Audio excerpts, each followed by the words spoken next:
I'm tapped in, right? So I'm tweaking bad. Clothes come off. Someone probably has footage. Fuck you if you release. Actually, no, you can release it. Just tag me. But yeah, I was butt ass naked, right? Took all my shit off. I was tweaking, losing my mind. Jumped up on some guy's house, and then he comes out. And I went back like a few days later. I apologized to the guy, right? Yep. After I'd like recovered and shit. He came out. I was on his roof. He comes out, and he looks like the biggest bodybuilder I've ever seen in my life. Get the fuck off my roof.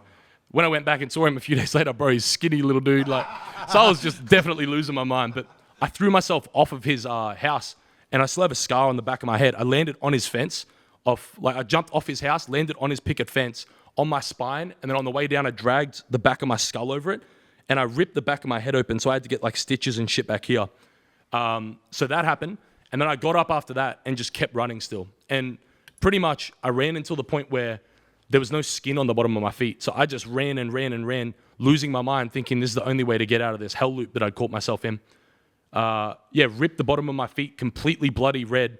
And I ran to the point where the muscle in my calves broke down. And the next day in hospital, after cops got me and shit, I was pissing out lumps of protein from my leg.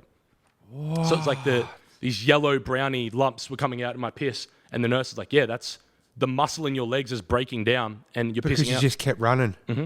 So yeah, the bottom of my feet was just completely blood red. Ran until the point where my calves broke down.